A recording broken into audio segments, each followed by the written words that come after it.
So this is the life behind bar transition tote, the 16 to 21 liter expandable top loading, roll top opening backpack slash tote bag that in standard mode comes without these external pockets or pouches, to which I get in just a second. And you can either use this in tote bag mode or also in backpack mode, but also with an additional shoulder strap in a somewhat messenger style. But I will get to these carrying modes in just a second because I have a lot to say about that. By the way, all of the items mentioned in this video, plus an alternative bag to the Life Behind Bar transition tote, will be linked in the description below. Those are affiliate links, and if you consider getting one of those items and you want to support this channel, please consider using one of those affiliate links. You won't pay more, but you will support the channel with a small kickback of that sale. And more importantly, if you like this video, I've been plateauing slightly below 70,000 subscribers. So if you like these videos and you want to see more,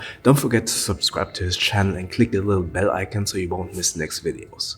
So the Life Behind Bar's transition tote comes without these additional pouches. So in standard or in regular mode, when you buy this bag, you actually only have one big main compartment, one laptop slot, two side pockets for either your water bottle or maybe something else that you want to keep outside. And inside the main compartment, there's a small zippered pocket. So in essence, there aren't that many extra compartments to organize all of your items. And since a tote bag by design can't be clamshell opening, at least in my experience with most tote bags, I've never seen a tote bag with a clamshell design. So this tote bag has a top loading opening that is in essence a big huge hole. While you have a gray inner lining, it is not that visible. So I would highly recommend to utilize modular packing, meaning with pouches, to organize all of your items and find them much easier, because small items in the depth of the main compartment will be difficult to find. Because I have a pouch, the track folding pouch, that has my extended EDC with cables, charger, power bank, maybe some stuff that I don't really need necessarily, but it's good to have, for example, a small little multi-tool.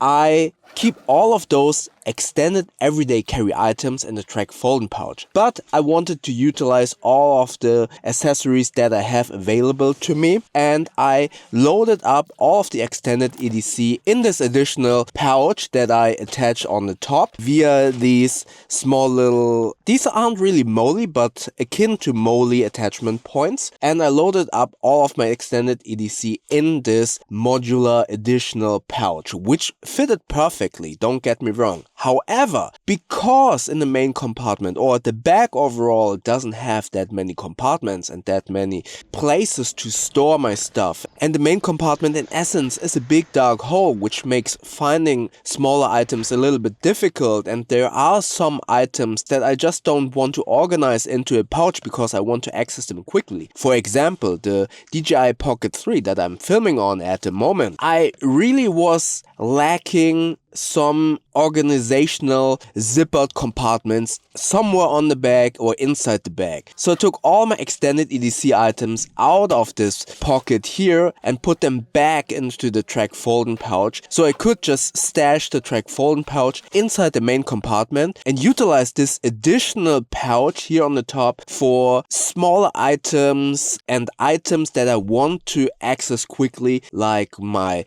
DJI Pocket 3, but also an energy bar. And I'm currently having a cold. I put my medication here for my cold and nasal spray because my nose is getting stuffy. So I put all of those smaller items that I want to access quickly into this additional pouch. Therefore, I would highly recommend, if you're getting this Life Behind Bar transition tote, really consider getting at least this bigger additional pouch so you can attach it on the outside of the tote to give you some extra quick access storage for smaller items that you want to access quickly and that you kind of not only access quickly but also find quickly. Because as I said, you can obviously put everything into the main compartment, but those smaller items that you maybe want to access quickly will slide down to the bottom, and then it will be very difficult to find them. There is another additional pocket that you can get. This is the phone pocket, or kind of like a wallet. It is good, but I don't really like keeping my phone or important stuff here on the outside, but it is great. At the moment I use it to store my lip balm and some tissues in this pocket, but overall I don't really see this as necessary as this bigger pouch. In the product pictures they stored the pouch at the bottom and this at the top. It would probably look a little bit better, but I found that because I want this as a quick access compartment, I rather had it at the top and give this a little bit of a different look. Furthermore, this actually helped to kind of distribute the weight a little bit better in the vertical space, because if this bulky pouch would be at the bottom and all of the bulky items in the main compartment accumulated bottom, it would kind of bulk up there, so I rather opted to have this pouch at the top. I just talked about my extended EDC, and speaking of everyday carry, please let me quickly introduce the Mukama gear of the month. In the digital age, it's good to sometimes put your phone away and write down your thoughts and notes on physical paper. So why not upgrade your everyday carry with a proper pen? Like this big idea design baseline bolt action titanium pen. This beautifully crafted titanium pen not only helps you to jot down your notes, but also is an awesome fidget tool with its satisfying bolt action mechanism. This super smooth P900 ballpoint cartridge can easily be replaced with any Parker style refill. Its solid titanium construction with no plastic parts is easily to take apart to either replace the refill or reverse the pocket clip. This stone-washed version is the perfect addition to any existing everyday carry, but it is also available in DLC Black or in Raw. So upgrade your everyday carry with this big idea design baseline bolt action titanium pen at Mukama.com, a European store for all of your bag and EDC needs. In my humble opinion, the Life Behind Bars transition tote looks amazing and is really well made. The choices of materials are great, and currently in Germany we have winter, and as you can see here, in the snow and rain, all of my items have been kept well protected and dry. So inside the Life Behind Bars transition tote bag, I was able to fit all of my work items, like the Evergoods cap 2 liters that has all of my essential work items like my MX Master mouse, my charger, my hub, my dongles and stuff like that, but also obviously a mechanical keyboard. I'm currently using the knock-free split keyboard, 65% amazing keyboard. I will put out a video about that pretty soon. Then my track phone pouch with my extended EDC, but also my Samsung Tab S7 FE tablet. Because I'm working here on a big computer, I don't need my own computer. The Pocket 3 and stuff like that. Everything fits into this bag quite well, even if I wouldn't have attached these two outer additional pouches. And with all of these items inside, the bag is extremely comfortable to carry. However, there is a small caveat, and in my humble opinion, an issue for me personally with the shoulder straps. Alright, let's talk about the 2 or 3 carrying modes, or 2.5, because for the third carrying mode, the messenger style carrying mode, you need the additional shoulder strap. But I feel like the 2 modes that are most important are the tote bag mode and the backpack mode. And as I said in the introduction, there's a lot about that I want to go over here.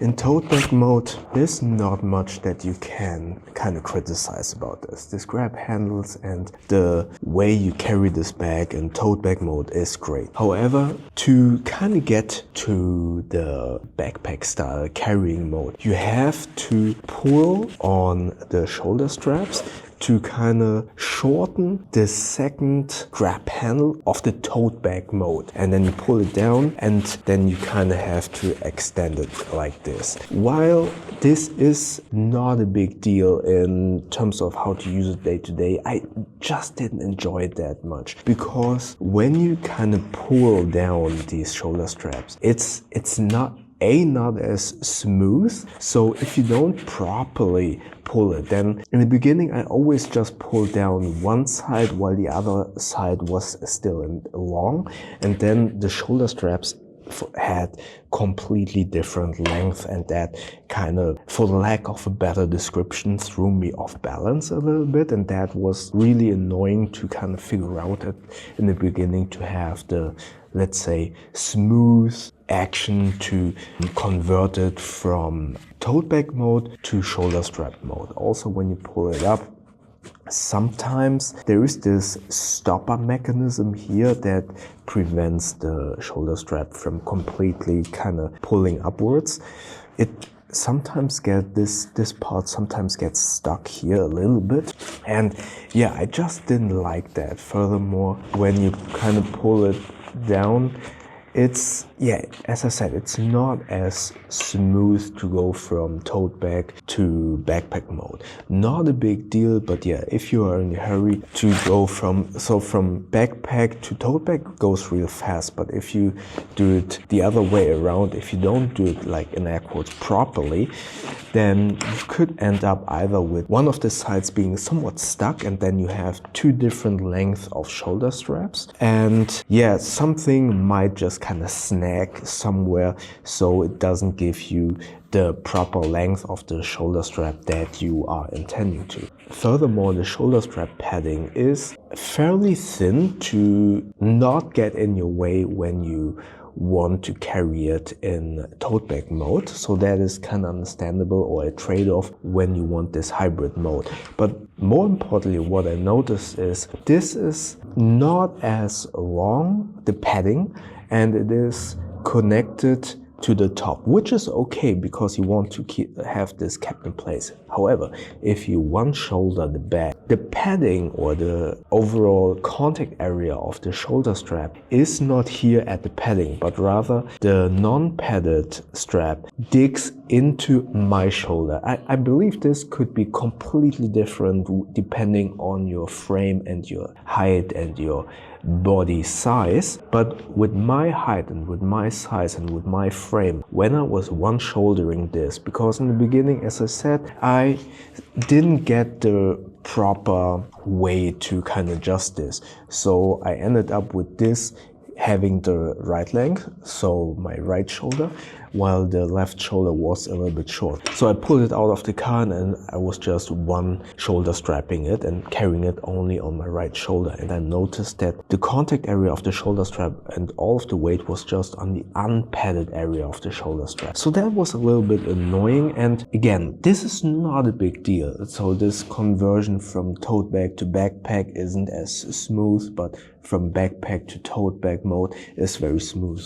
So it's not a big deal and not a huge deal. You can get used to it, but I really want to share my experience with this mechanism and where I kind of was in the beginning. And yes, still I got used to it, and I got the mechanism to a very muscle memory type of thing, but still it's not as perfect. But as I say with most hybrid bags, if it's hybrid, there will be some trade-offs because they need to make it work for both versions of this hybrid mode. And with this, I understand that the shoulder padding needs to be a little bit thinner so it won't get in your way when you're in tote bag mode. And I understand that they wanted this to be transformable, so that as soon as you go in tote bag, the shoulder straps of the backpack mode get shorter and therefore won't get in your way. I totally understand that. But in terms of usability, you need to be aware that some of these parts of this mechanism kind of get stuck a little bit, and therefore you might end up either with different length of shoulder straps if you don't do it like properly, and the shoulder padding might be not in the right positioning of your contact area on your shoulder depending on how you carry it. So that's definitely something you need to keep in mind when you consider this tote bag slash backpack. This bag overall is incredibly well made, and the choices of materials are really good. I like the X-Pack fabric, the color, I love this color, this is great. The inner lining could be definitely brighter, especially considering this is a huge black hole where you kind of need to dig around to find off your stuff. So as mentioned previously, I would highly recommend to pack modular and at least get this bigger additional pouch just to keep everything organized and easy to find inside the bag. Overall, I do think the bag looks really good, besides it also being very well made. I think overall it is good to use, it is enjoyable to use if you get the additional pouches, and as I said, it is comfortable to carry around with the trade-offs of the shoulder straps that, yeah, I think you could get used to it, but to some degree I kind of dislike this feature or this design choice. Alright, let's talk about the verdict about the Life Behind Bar Transition Tote. In my humble opinion, this is a really cool tote bag. I used it a lot for work and carried all of my equipment and stuff that I need on a daily basis. And everything was fitting quite well into the bag, and I really liked using the bag. That being said, it is a hybrid bag, meaning that you can use it in tote mode and in backpack mode. And as I mentioned in the segment before, the transition from tote to backpack mode isn't as fluent as I would have liked. It sometimes gets stuck a little bit, or the shoulder strap length can vary a little bit depending on how neatly you can pull the shoulder strap through that kind of loop area, let's say it that way. So I quickly just wanted to show you an example of when you don't really properly transform the bag from tote bag to backpack mode, you end up with two different lengths of shoulder straps, because if you don't pull these shoulder straps carefully and the stoppers that are intended for each of the shoulder strap, you accidentally pull both stoppers on one shoulder strap, and then one shoulder strap is much longer. So what you really need to do is, when you put it into backpack mode, you need to kind of pull the straps at the same time, basically, or at the same length, and make sure that the stopper of the grab handle is on both sides and not accidentally both stoppers go through one side and give you one shoulder strap that is much longer than the other side.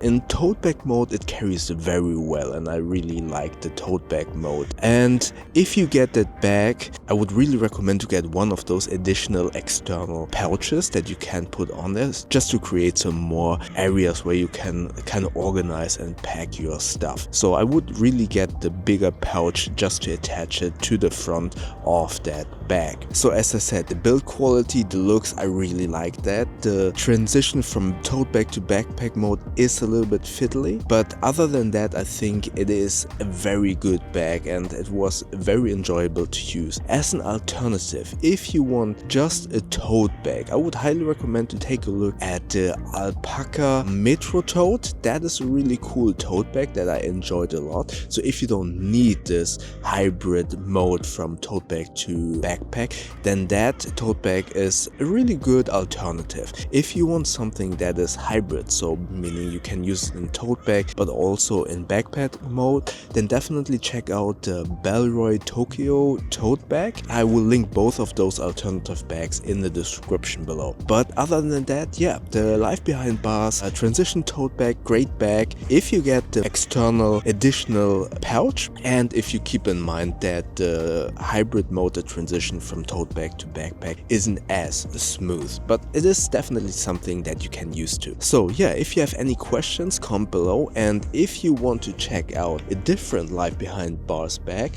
check out the video up here. And YouTube thinks that you might like the video down here, and please do not forget to subscribe, because I really want to hit the 70,000 subscriber mark this year. Thank you very much for watching, and I see you in the next videos.